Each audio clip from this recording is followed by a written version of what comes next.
Boa tarde, meus queridos. Estamos aqui para iniciarmos o terceiro dia do estudo do livro de Apocalipse. Hoje, nessa tarde, vamos ver aqui a respeito do capítulo 2, do versículo 1 até o 11. É pouco que vamos ver, mas vamos ver bem feito. Vamos ver com, penso eu assim dizendo, procurando ver com mais qualidade do que fazer alguma coisa que fosse muito veloz. Bom, antes de começar aqui a falar do estudo das 7 igrejas, eu quero dizer que essas 7 igrejas, na verdade, elas eram igrejas com certeza antigas e também são igrejas atuais. Como é que eu posso dizer isso? Bom, eu posso dizer isso baseado que essas igrejas, elas existiam, como falamos ontem, elas existiam na Ásia Menor.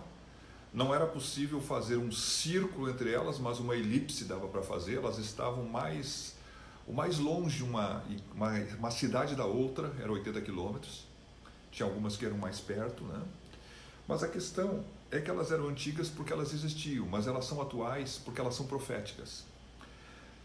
Existe, eu vou falar isso aqui mais uma vez, para se poder entender bem, a igreja ela passa a existir no dia de Pentecostes e ela vai deixar a terra no arrebatamento. Entre o dia de Pentecostes e o arrebatamento se chama a era da igreja, o período da graça. Bom, esse período, que dá mais ou menos por enquanto em torno de 2000 anos, ele pode ser dividido em 7 períodos. A era da igreja pode ser dividido em 7 períodos. Então, as 7 igrejas, como nós vamos ver hoje, primeiramente a igreja de Éfeso, ela é uma igreja que existia, então a carta era específica para ela, mas ela também é uma igreja que nos serve como, dentro da era da igreja, o primeiro período. Esse primeiro período, numa visão teológica, ele vai desde o dia de Pentecostes até mais ou menos os 100 anos depois de Cristo. A igreja de Esmirna, que vem depois, ela seria então dos 100 anos, o segundo período, de 100 anos depois de Cristo, até 312, quando o Estado se uniu à igreja. Ali vai ter um momento onde a perseguição acaba. Mas amanhã vamos ver a igreja de Esmirna. E assim por diante. Bom, falando sobre isso, eu quero também dizer que é impressionante como o caráter profético de cada uma dessas cartas, elas são vivificadas até hoje. Porque além de ser uma carta específica para uma igreja que existia, além de poder se encaixar dentro da era da igreja em 7 períodos, ela também pode se encaixar todas elas no mesmo período. E ao longo desses dias, nós vamos provar que sim, por aquilo que nós conseguimos ver. Então vamos ver aqui.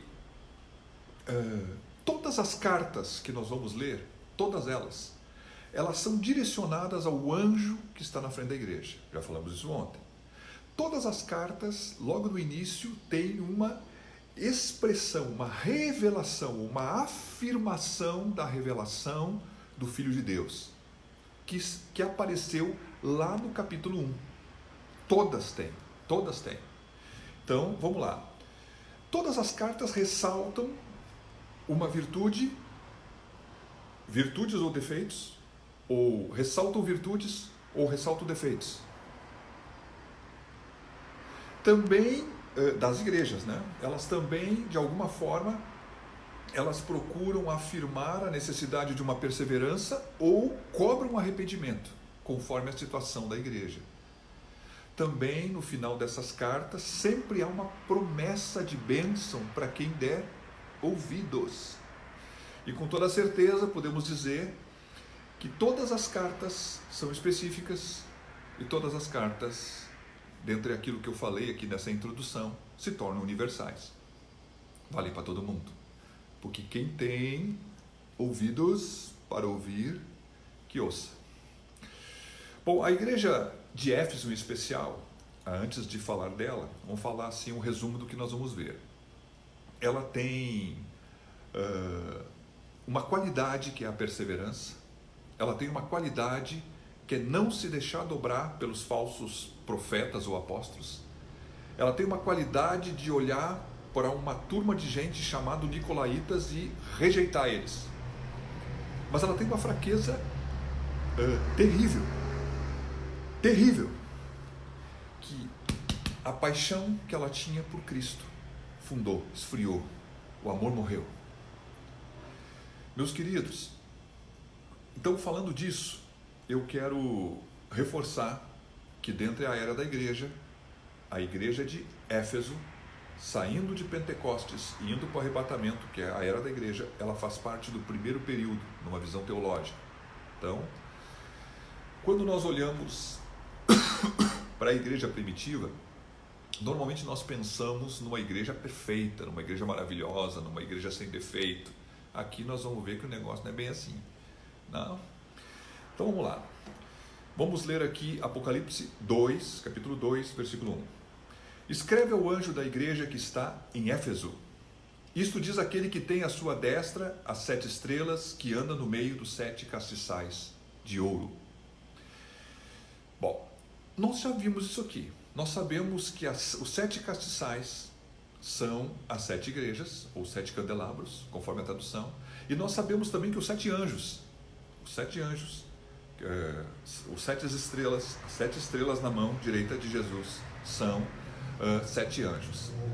Bom, nós já vimos isso e vimos que há um questionamento a respeito de quem poderia ser esses anjos. Se são anjos literais, anjos, no caso angelicais, ou seriam homens que foram colocados na frente dessa igreja, dessas igrejas, tendo responsabilidade de cuidar, de zelar por elas e devem prestar contas para o Senhor.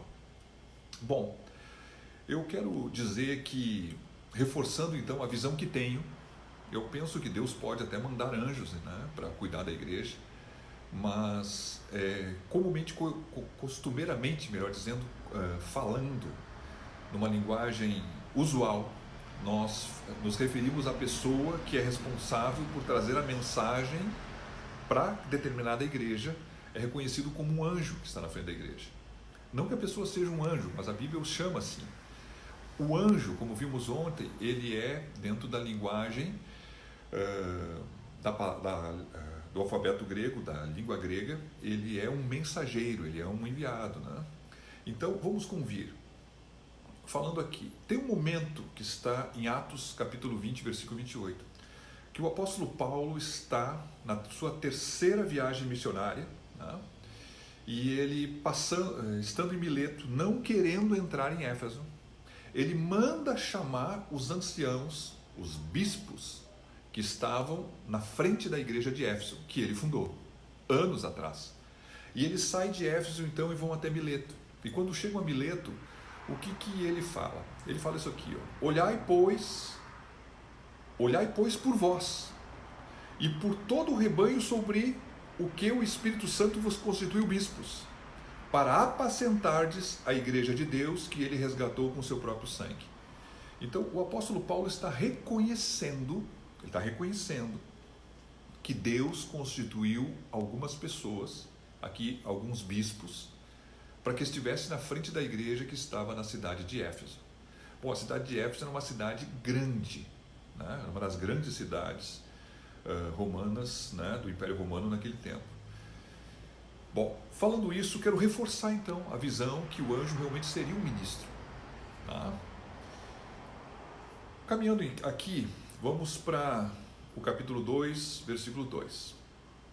Então ele diz assim: eu sei as tuas obras, e o teu trabalho e a tua paciência, e que não podes sofrer os maus, e puseste à prova os que dizem ser apóstolos e não são, e tu os achastes mentirosos. Antes de continuar, quero dizer, esse tipo de palavra muitas vezes já foi pregada na igreja, num culto, não no caráter de um estudo como estamos fazendo, mas ela já foi pregada nos cultos, no caráter da perda do primeiro amor, como vamos vir aqui para baixo. Mas aqui o Senhor diz assim, ó: eu sei as tuas obras, eu sei o teu trabalho, sei a tua perseverança. Então o que dá para dizer? Os efésios eram abundantes na obra e no serviço do Senhor. E nas eles eram muito perseverantes nas provações. Eles passaram por provações. Deixa eu dizer uma coisa: todas as igrejas, todos os cristãos que viveram, passaram por provações. Ninguém viveu na igreja sem passar por provação. Então isso faz parte da vida cristã. E eles têm aqui uma colocação que eles não se dobraram aos ensinos de alguns homens que apareceram entre eles, ou surgiram no meio deles, porque normalmente esse tipo de problema é mais comum surgir, embora naquela época aparecia, né? Apareceram então no meio deles, ou surgiram no meio deles, alguns homens se dizendo apóstolos, possivelmente, né? Que tinham com certeza coisas que pudessem ser discutíveis. Vamos convir o que aconteceu. Eles provavelmente olhando o ensino e prescrutando o posicionamento e o modelo de vida desses homens, eles acabaram então por achar eles mentirosos, não verdadeiros. Meus queridos, eu tenho aqui, eu acho que falar um pouco sobre a questão dos apóstolos, né? Naquele tempo, então, algumas pessoas se denominavam apóstolos, o que a igreja antiga nos serve de forma profética para atual. Vamos trazer para nós agora. Então vamos lá. Vamos analisar o que é um apóstolo. O apóstolo tem uma palavra grega chamada apostelém. Essa palavra grega significa também traduzido apóstolos, né? Poderia ser pegado do grego assim, mas ela significa para nós apóstolo, ou seja, alguém que é enviado, um mensageiro, que tem uma missão, né? Vamos lá.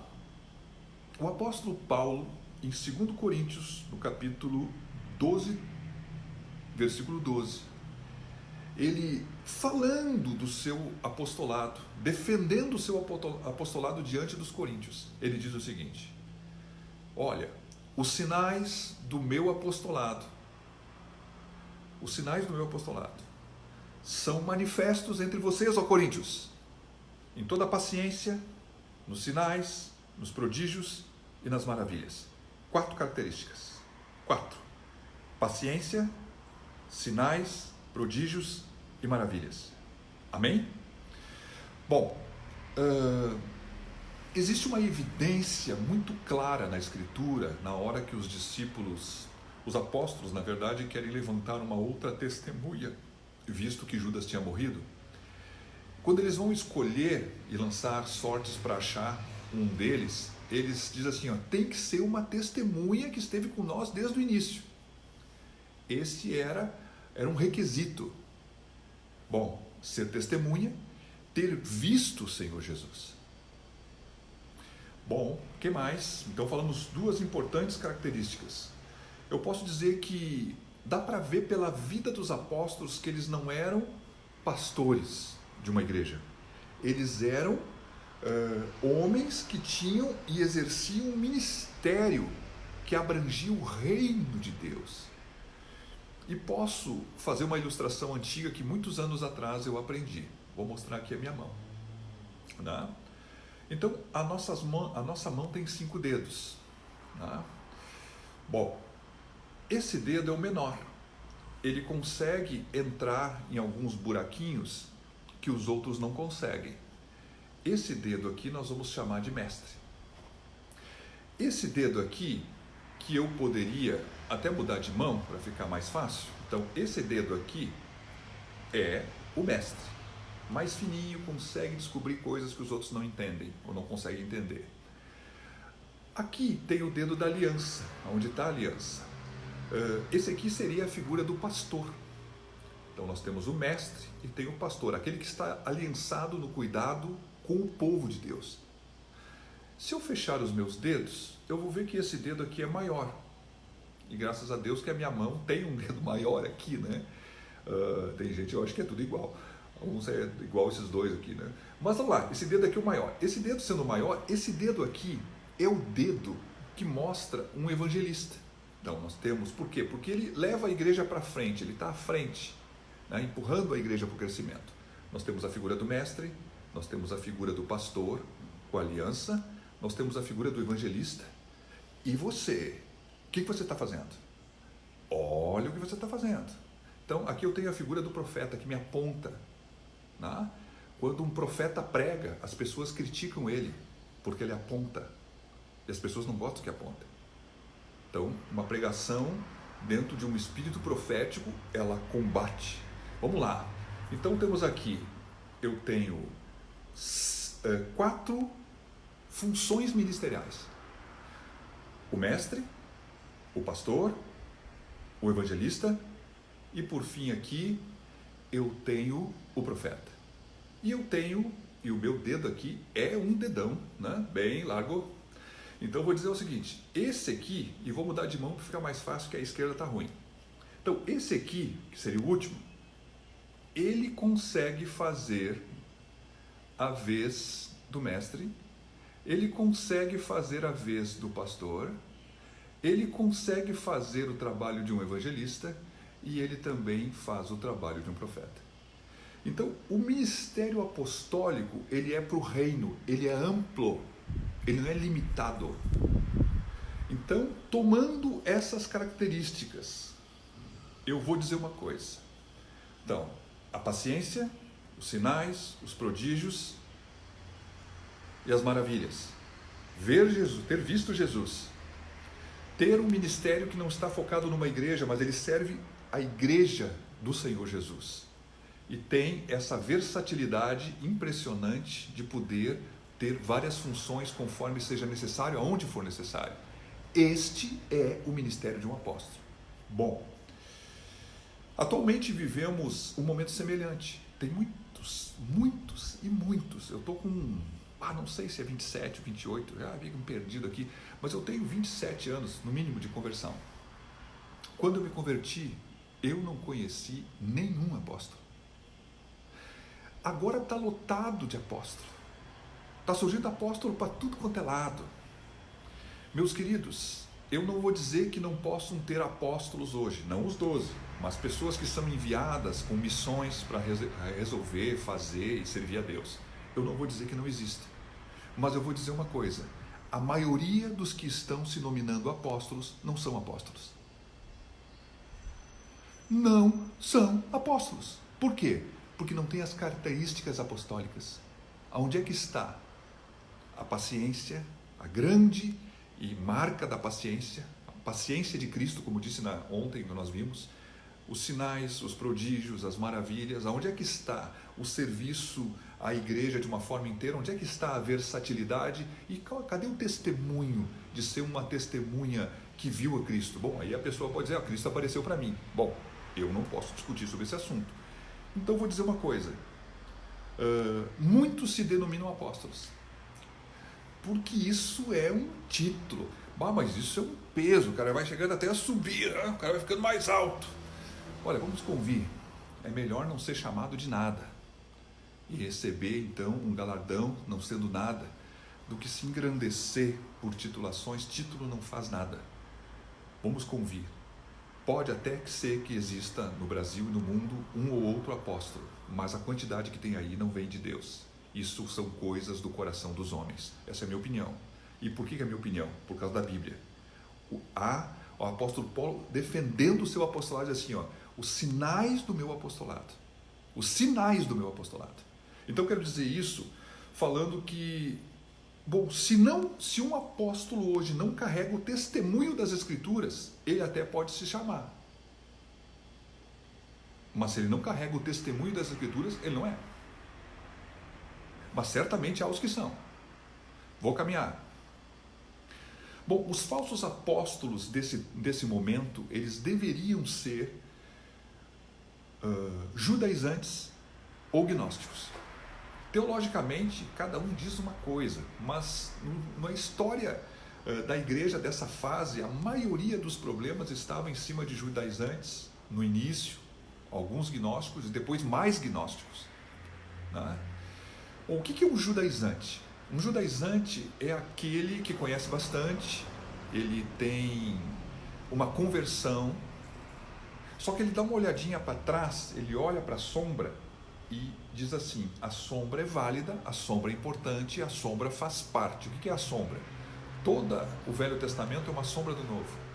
A sombra faz parte. Então ele chegava numa igreja e ele queria que as pessoas dissessem, não, para um pouquinho, tá certo, a salvação é em Jesus, mas por fazer parte da salvação em Jesus, tu tem que se circuncidar. Circuncidar, para quem não conhece, tinha que pegar o homem, tinha que pegar o seu membro lá e cortar o prepúcio, que é a pontinha, aquela pele que tem por cima. Então, vamos convir, tem que se circuncidar. O judeu até hoje é circuncidado. Meus queridos, você para estar aliançado com Deus tem que se circuncidar. Isso, então, é uma heresia. O apóstolo Paulo combateu muitas vezes os judaizantes e, consequentemente, depois vinha o sábado, vinha a lua, vinha meses. Um pouco de fermento faz levedar toda a massa. Falando aos Gálatas, ele dizia, como vocês, começando pelo Espírito, acabaram agora segurando essas coisas da lei, andaram aí vamos dizer, até na carne. Decaíram da graça de Cristo. Então o apóstolo Paulo combateu os judaizantes muitas vezes, e aqui, podendo ser eles, ou podendo ser, quem sabe, os gnósticos. Bom, os gnósticos, eles se autonominavam como detentores de segredos espirituais especiais, que só poderiam ser entendidos por aquelas pessoas que se deixassem inicializar nos seus ensinos básicos, elementares. Então, só que esses ensinos, eles vinham de fontes místicas, com certeza fruto de espíritos, assim como nós temos aí na nossa volta aí várias linhagens que são fontes de informação. É semelhante. Não vou me deter muito nisso, porque você pode até buscar sobre uma coisa profunda. Até tenho estudo sobre isso, posso mandar para quem quiser. Você vai ficar apavorado de onde é que vem o negócio. Mas, resumindo então, um gnóstico, eles acreditavam que o espírito é bom e que a matéria é ruim. Eles tinham um caráter, esse tipo de crença é um caráter do dualismo. Eles eram dualistas, na verdade. Então, o espírito é bom e a matéria é ruim. Vamos pegar aqui uma mente de um pensamento grego. Eu estou imaginando aqui agora uma casa que eu vou fazer. Eu vou fazer uma casa, vou fazer a casa assim, assim, assim. Aí eu vou construir a casa. A casa sai mais feia do que eu construí na minha cabeça. Não era bem assim que eu pensei. Então tudo que é espiritual, tudo que é mental, é de cima. E tudo que é estrutura, é carne, é de baixo. É ruim. É ruim. Então, esse ensino gnóstico, fundamentado também no dualismo, o que ele produz? Ele produz, dois tipos de linha para a igreja. Pare um pouquinho. Se o espírito é bom e a carne é má, vamos bater nessa carne. Vamos reprimir essa carne. Vamos ser ascetas, ascetismo religioso. Vamos privar essa carne de tudo, porque ela é ruim. Ou podemos pensar de forma diferente. O espírito é bom, o espírito é de cima, a carne é de baixo. A carne é má. Se a carne é má, tanto vai fazer se eu pecar ou não pecar, porque ela já é má por si própria. Então poderia, uma vez a igreja abrindo o seu coração ao ensino de uma linha gnóstica, o que ela poderia acontecer? Ela poderia ser levada por uma linha do ascetismo, ou poderia ser levada, quem sabe, por uma linha da libertinagem. É sutil o negócio, não ia começar assim, ia começar devagar, né? O apóstolo Paulo diz, não, vocês não sabem que um pouco de fermento vai dar toda a massa. Quando tu bota o fermento não parece nada, daqui a 20 minutos já está crescido, daqui a 1 hora, fiz pão ontem aqui em casa, meu pão ficou desse tamanho, né? 2 pães eu fiz aqui. E até vou dizer assim, um outro problema, o espírito é bom, a carne é má. Deus é bom e o mundo material é mau. Então não pode um Deus bom ter feito e se encarnado numa coisa que é má. Como é que o bom vai habitar no mal? Então, se diz teologicamente que possivelmente os gnósticos iam negar, e aqui tem uma coisa gravíssima, que Jesus Cristo tem encarnado. A visão de um gnóstico, vamos falar assim, quem sabe Jesus Cristo caminhando na praia, ele estava ali, caminhava, ele esteve entre nós, ele aceitaria isso.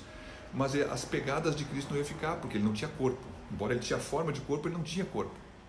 Isso é, todas as linhagens destrutivas, que em primeiro momento não são, mas elas são destrutivas, que foram então combatidas muitas vezes pelo apóstolo Paulo, e foram problemas sérios que a igreja enfrentou. Existem muitas cartas do Novo Testamento que foram escritas só para combater, especialmente os gnósticos, como também os judaizantes. Bom, vamos resumir. Os gnósticos hoje, né, em parte, eles diriam como os espíritas dizem: estude Kardec para você entender Jesus. Já viu isso por aí, né? Então tá bom. Continuamos aqui. Capítulo 2, versículo 3. E sofreste e tens paciência, e trabalhaste pelo meu nome e não te cansaste. Bom, eles tinham suportado, como diz aqui, sofreste e tens paciência. Sofrestes e tens paciência. Eles tinham suportado com paciência muitos sofrimentos. E diz aqui, e trabalhaste pelo meu nome e não se cansaste. Ou seja, eles tinham também um serviço e uma iniciativa contínua. Eles serviram no início e continuavam servindo. Até vamos dizer, a inatividade espiritual, ela é condenada por Deus. Todo e qualquer preguiçoso, seja ele preguiçoso no sentido físico, Deus diz que aquele que não trabalha não coma. Deus, ele deseja que o seu povo seja atuante. A verdade tem uma verdade, viu? Todo cristão é um ministro. Você é um ministro de Deus. Deus chamou para você servir Ele. Pastor, eu posso pensar em servir na igreja, não achei um lugar para mim. Mas você não pode pensar na igreja como templo. A igreja não é o templo, a igreja somos nós. Nós podemos servir Deus em qualquer lugar.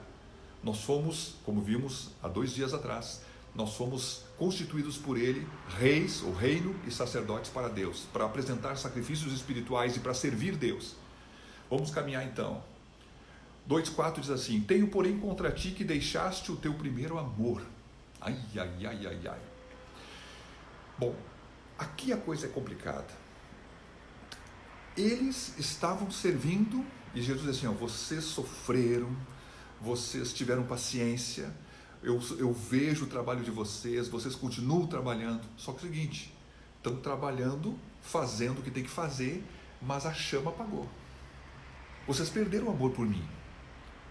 Meus queridos, eu até vou dizer que, voltando lá, essa carta específica valia para a igreja daquela época, vale dentro da era da igreja para o primeiro período, o período da igreja de Éfeso, que vai mais ou menos de Pentecostes até o 100 depois de Cristo. Mas ele vale para nós agora. Eu já ouvi essa pregação e Deus falou comigo. Você já ouviu essa pregação e falou contigo. Tem momentos na nossa vida que nós fraquejamos. Então o Senhor, Ele vai falar com eles aqui, né? Mas vamos convir. Aquela época teve muitas igrejas que receberam a palavra de Deus e com o passar do tempo, assim como pode acontecer hoje, com o passar do tempo, seja pessoa ou seja igreja, porque aqui a coisa pode ficar ampla, porque é profético, que ela recebe, ela caminha bem, ela até está servindo, mas ela está servindo, só servindo, está vazio por dentro. Quando uma pessoa serve sem a paixão, sem o primeiro amor, eu vou dizer porque eu já vivi isso, posso falar isso, eu sou o pastor da igreja, né? Quem está vendo esse vídeo, eu sou o pastor da Igreja Família da Fé, eu sou o pastor presidente. Então, diz aqui, não faz nada, né?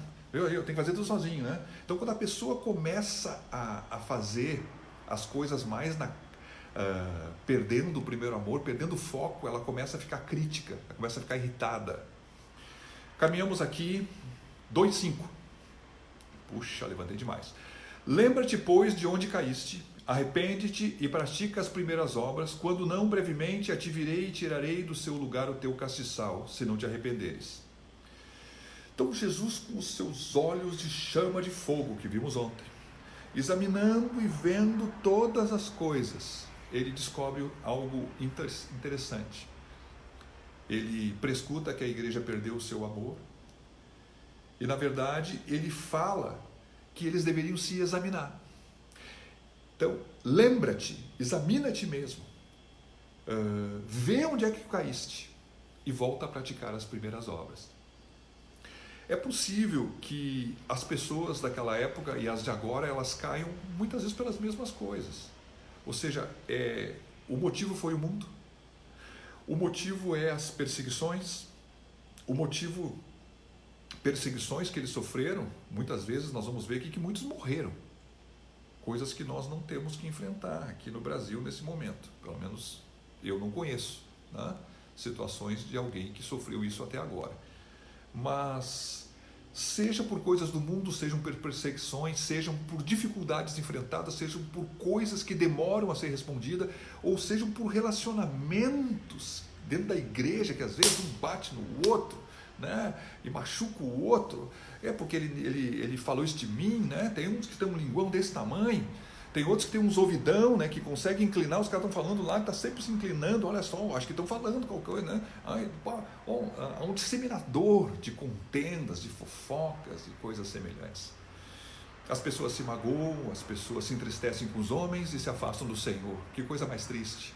Bom, meus queridos, falando isso, o Senhor diz assim: eu quero que você examine onde você caiu, quero que você se arrependa e volte a praticar as primeiras obras.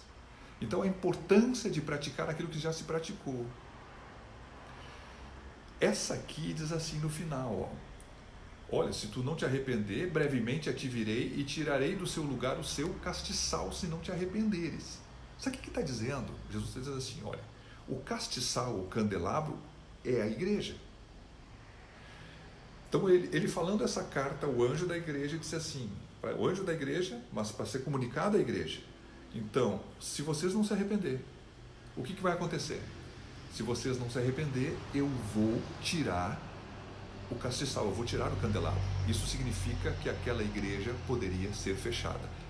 Você já viu uma igreja fechar? Eu já vi. Né?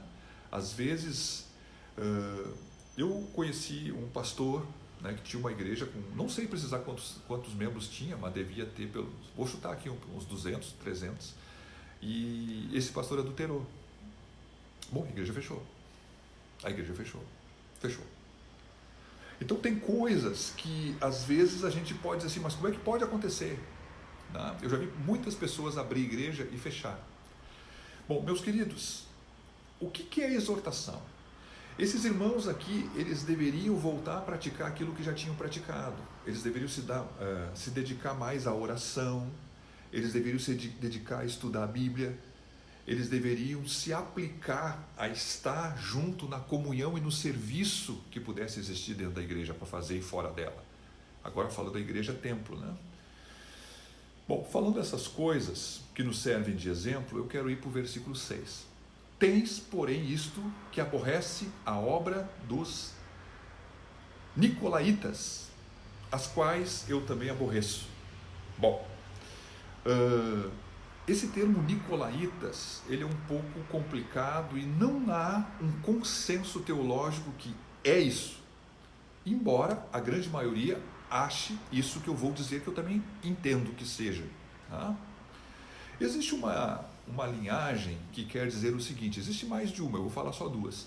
Existe uma linhagem, um dos diáconos que foi levantado para servir as viúvas naquela época, junto com Estevão, com Filipe, né, foi um homem chamado Nicolau.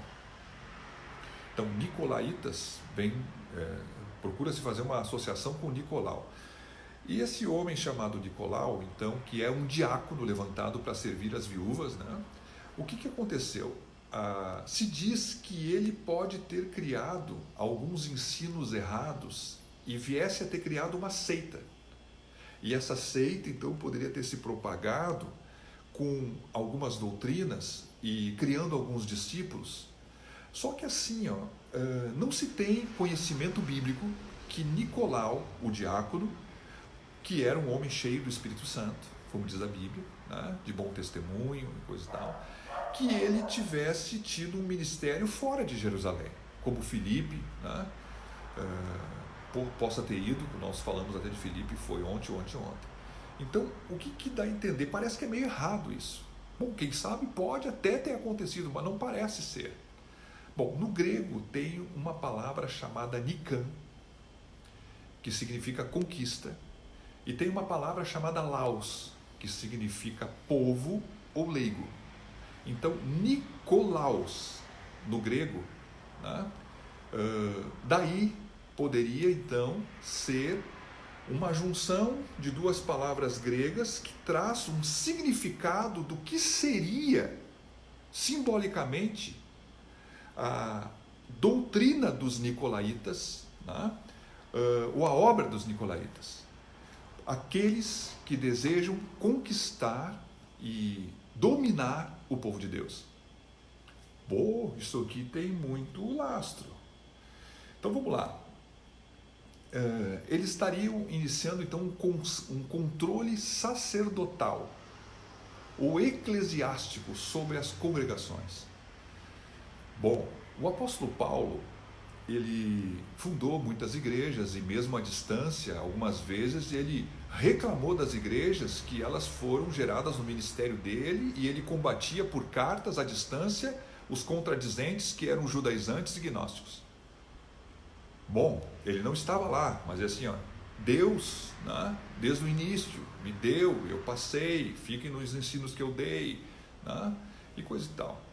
Então, eu quero dizer que é possível sim que alguns homens, eles ocupem algumas posições dentro da igreja, querendo ser os donos da igreja. E é possível que não somente um, mas alguns homens. A verdade, então, dizendo isso, eu vou dizer que nessa questão nasce aqui a figura do clero, né? Os especiais e dos leigos. Esses homens nicolaítas, eles certamente deveriam fazer parte do sistema gnóstico. Pastor, o modelo que as igrejas têm, olha, o modelo que as igrejas têm, eu penso que tem, e posso dizer isso, vou falar dessa forma, né? Estou aqui para falar a verdade. Eu conheço alguns pastores que governam as suas igrejas como se fossem donos delas e donos do rebanho, né? De uma forma autoritária e não bíblica. O que Jesus diz sobre isso? Vou ler aqui. Tens, porém, isto, que aborrece as obras dos nicolaítas, as quais eu também aborreço. Então Jesus deixa bem claro, esse negócio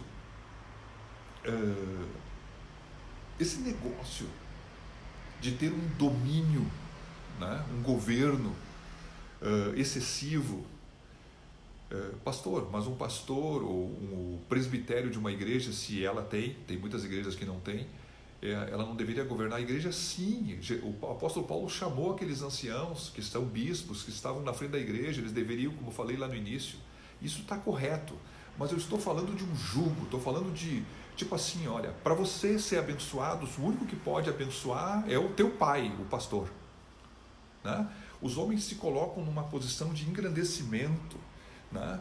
Fazem as pessoas terem uma atitude em relação a eles, além do respeito e da honra que é devida. Há uma crise de honra hoje, mas agora estou falando de um exagero, tá? Então a pessoa, se fizer alguma coisa contra aquilo que o pastor falou, é pior do que falar contra aquilo que Jesus falou. Então são coisas que são exageradas, são pessoas que querem ser a senhorada da igreja e manipular as pessoas ao seu bel prazer. É isso que eu estou me referindo, que concordo. Como eu já falei, conheço pastores que são ditatoriais. É um ditador, né? Um ditador mesmo. E as pessoas estão lá debaixo da autoridade com medo, né? Com medo. Bom, posso usar um exemplo. Quando uma pessoa, na hora de batizar uma pessoa, né, como fez, se eu não me engano, Alexandre o Grande,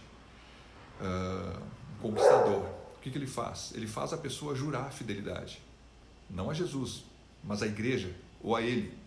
Isso é um ditador.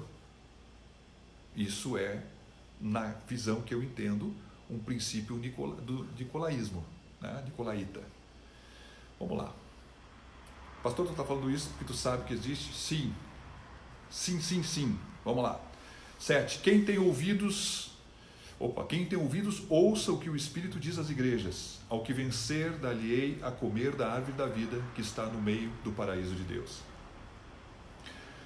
Bom, podemos ver aqui que embora essa carta estivesse endereçada à igreja de Éfeso, ela também está interessada a todo aquele que tem ouvidos. Quem tem ouvidos para ouvir, que ouça. Bom, a verdade é a seguinte, Deus está sempre falando, nem sempre a gente está disposto para ouvir. Como é que Deus fala, pastor? De muitas formas e de muitas maneiras, e muitas vezes. Ninguém de nós vai poder chegar diante do tribunal de Cristo, ou do trono branco, que são situações diferentes. Espero que todos nós chegamos diante do tribunal de Cristo, vai receber galardão. Trono branco, que nós vamos ver lá na frente, é aquele juízo, porque alguns vão para a direita e outros vão para a esquerda, e os da esquerdinha, ó, Hades, né? Vamos lá, meus queridos, me perdi aqui na linha, deixa eu me buscar aqui. Tem então, muitas vezes, Deus fala de muitas formas, muitas vezes nós não estamos a fim de ouvir, mas quem tem ouvidos, e não é esses ouvidos, é os ouvidos do coração, quem tem ouvido para ouvir, que ouça. Caminhando então, ele diz assim, olha, aquele que vencer, vencer o quê? Bom, todo cristão neste mundo, como até mandei um WhatsApp hoje de manhã que dizia o seguinte, né? Nós não temos que lutar com a carne e o sangue, contra a carne e contra o sangue, mas nós temos que lutar contra os principados, potestades e assim por diante. Falando sobre isso, eu quero dizer que nós temos como inimigo sim o diabo. Nós temos que vencer o maligno. A palavra de Deus diz que aqueles que são fortes, né, são os jovens, tem as crianças, tem os jovens e tem os pais espirituais. Os jovens, a palavra de Deus está entranhada neles, e eles são fortes, e eles venceram o maligno. Então Deus quer que nós venhamos a vencer o maligno, mas o diabo não é o único inimigo, o mundo é nosso inimigo, e também a carne, a nossa própria carne, ela combate contra a vontade de Deus. Então há quem vencer o diabo, quem vencer o mundo e quem vencer a carne, será presenteado com uma coisa que está escrita aqui, maravilhosa, que estava no Jardim do Éden. No Jardim do Éden existia a árvore do conhecimento do bem e do mal, e existia também no meio do jardim a árvore da vida. Bom, quem vencer, eu vou dar o direito de comer da árvore da vida. O que Jesus está dizendo? Eu vou dar o direito de ser revestido da imortalidade. Bom, a árvore da vida está no paraíso. Qual paraíso, pastor? Quando o ladrão que estava à direita de Jesus disse, Senhor, lembra de mim quando estiver no teu reino, ele olhou para esse homem e disse, ainda hoje estarás comigo no paraíso. Bom, falando essas coisas, eu vou dar o ensino dessa tarde por encerrado. Se você quer fazer alguma pergunta, né, eu vejo aqui hoje, eu diminui a qualidade do vídeo, vi que não trancou. A live dessa noite pode ser que saia, pode ser que não sei, Deus é que sabe, né? Ontem não foi permitido fazer, mas então às 21 horas teremos uma live na Igreja Família da Fé RS. Que Deus te abençoe, amanhã estaremos de volta falando da Igreja de Esmirna. Um grande abraço e Deus te abençoe, em nome de Jesus.